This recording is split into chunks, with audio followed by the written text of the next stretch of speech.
Hello, welcome to Oddly Specific. I'm June, and we haven't done an episode for 2 weeks, and it's really not my fault, so I'm not going to go into why we haven't done an episode for 2 weeks, because again, it's not my fault. Blame my boss. Today I want to talk about two of my favorite horror games, because I don't really actually like horror. My first experience with the genre was when I was a child. The only TV we had in my house was in my mom's bedroom, so if I wanted to watch TV, I waited until she fell asleep. And I remember staying up late one night watching a movie that just happened to be playing, and it turned out to be Carrie by Stephen King, which scared my tiny 8-year-old brain. Not really to the point where it's like the last shot and her hand comes up from like under like the grave or whatever, and then I ran away and I didn't watch a horror movie for several years. And I still don't really like horror movies all that much, but horror games are different because they take the genre and they're usually more artistic with it, and they make games that are just more meaningful stories, because you can watch a horror movie pretty mindlessly. Like, you can watch slasher movies and not give a single fuck about what's going on. You're just in it to watch a hot blonde girl get torn to fucking shreds. Recently, horror movies have gotten a lot better, but a lot of, like, slasher movies have ruined horror for me as a genre.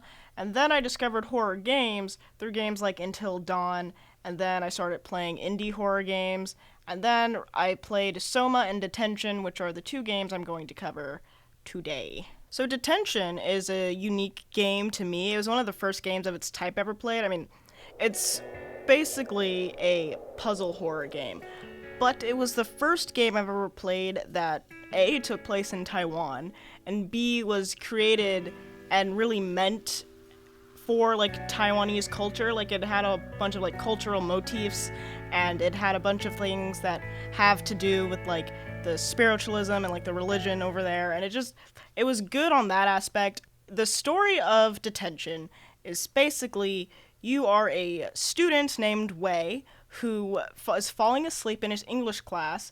It's 1960s Taiwan, which is the White Terror. There was like fear of the mainland and the communism, and that's where we are. And so Wei is falling asleep in his class, and instructor Bai is going into the class, and he has a question for Wei's English teacher about a list of books. So basically, though, is you really play as the senior student Ray. Ray was a depressed Taiwanese girl who started having a relationship with her school counselor. Her school counselor, with the English teacher that we heard from before, ran a book club where they read books that had been banned by Taiwan. You weren't allowed to get them, and it's just, you couldn't read these books. So after her counseling session ended, she then heard from the counselor. The counselor broke up with her because, you know, A, you shouldn't be dating your students. B, you definitely shouldn't be dating your students if they're depressed and they're looking for you for, you know, guidance. That's must be some type of violation. And B, don't date your students. So he broke up with her, but then, you know, she's really jealous. She's really upset that they broke up. So she's like hiding in a closet, and she hears this English teacher and this counselor talking, but they're talking about the book club that they run, but she misheard them and thought that this English teacher was trying to get in on her man. So she does, what all teenage girls do, and reports her as a communist to instructor Bai. Now, she had just hoped that she would get arrested, or she would just get fired, and she wouldn't be, like, getting in on her man. What happened is she had to flee the country. The counselor was killed by the government, and Wei and the students who were in the book club all got sent to prison for 15 years. And Ray is filled with so much guilt, and then she's bullied after this, that she kills herself. And the story of Detention is you're basically her going through purgatory, and if you refuse to accept the guilt or the truth of what you've done, you're going to be stuck in this horror for the rest of eternity. But if you accept her guilt, she gets to pass on. That game severely depressed me, because, well, not really, like, you find it hard to feel bad for her in some ways, but also in some ways you feel kind of sad for her ghost, because she's been through years and years of torment for what she did, but also she ruined people's lives. Her supposed friends who were part of this book club, like Wei, the student we're first introduced to, lost parts of his young life. He went to jail. You see him again at the end of the game, and you read his notebook, and he went to jail. He never got to see his mom again, his mom who died while he was away. The English teacher never got to see her home country again. She died of lung cancer far, far away. She never got to see Taiwan again. And again, the counselor, the man that Ray wanted to be with in any way, was killed. He was tortured to death. So she ruined a whole lot of people's lives. She caused the death of some people. And then she kills herself over it, because not even because of how guilty she feels for it. She kills herself because she's been bullied for being a snitch. It's hard to feel bad for Ray, but you feel bad for her ghost because she's going through torment that's kind of, you feel it's undue punishment, that it's been happening for so long, because by the time, in the ending, if you get Ray to pass on, Wei, the guy who used to be her friend, is an old man, and he's already forgiven her, which is kind of a beautiful message that she is the reason he spent years of his life in jail, never got to see his mom again, and he has forgiven her at the end of this game.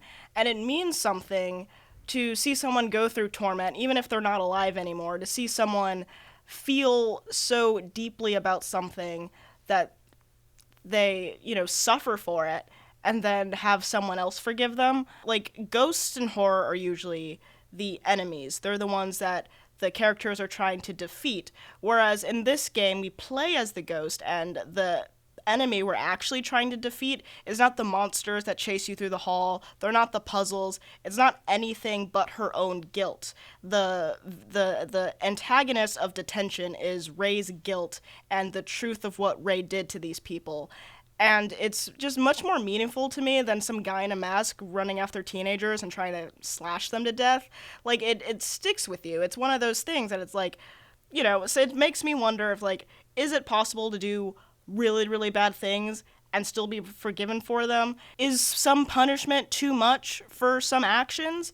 Because what she did was truly awful, but then what is done to her is also truly awful. Like, no one should have to go through what she goes through. It's truly horrible. In some parts of the game, she sees herself commit suicide more than once. She's tormented. Her ghost doesn't even know that she's dead for most of it. So it's kind of like, does she deserve that?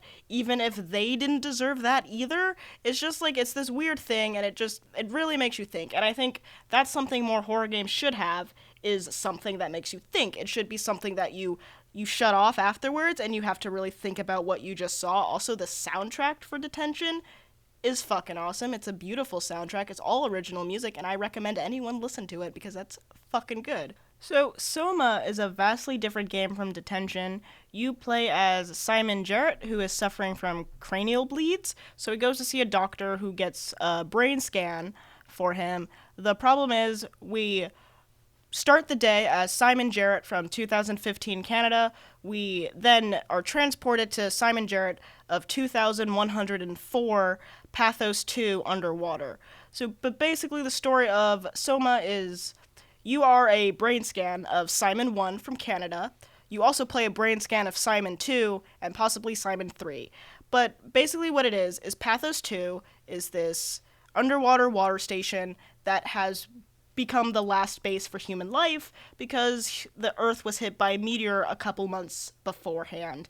And this artificial intelligence called the WoW is trying to preserve humanity, or just human life in general, but it does it in a way that's kind of sinister and not really understanding what life is. But the point of the game is also making you question what counts as being alive, because Simon in the game that you're playing isn't the real Simon. The real Simon died in 2015. This Simon's just a brain scan of Simon attached to a corpse who thinks he's a person, and there's tons of machines who also have human brain scans in them who act like people, who talk like people, but they're not really people because they're not quite human.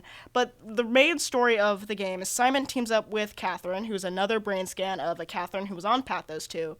They're trying to find the Ark, which she built this artificial world where the human brain scans can be transported into outer space to be the last remaining signs of human life. And the whole question is whether or not this really counts as being alive, and it's really put to the test in the fact that a lot of the people who were on Pathos 2 killed themselves while they were getting brain scans taken of them, so that only one version of them would exist, that version that would go over to the Ark, because when you get a brain scan of you, there's then you and then the other you, which Simon has trouble learning in the end of the game, where him and Catherine are both transported onto the Ark as brain scans, but the brain scans that are in the original robot and in the machine that Catherine is in still stay underwater in Pathos 2. So now there's another Simon. So it's making you question what counts as being alive, what counts as being human, and it gets really trippy. It really makes you, like, sit in your room late at night after you finish the game and wonder, like, if there was another version of you, does that still count as you? And if there is another version of you, would you rather be that version of you? Because the Simon that gets transported onto the Ark gets to live a happy, happy life for a very long, long time, because there's no dying in the Ark. They're brain scans. They're not real.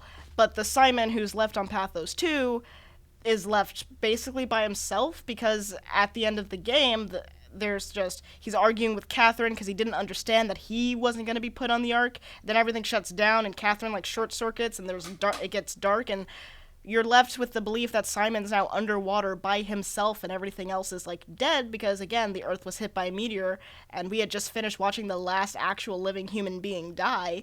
So he's all alone, and then you're wondering if you should even feel happy for all the human beings who are now on the Ark, because they don't know that this Simon's down on Earth all by himself, which, is deeply depressing.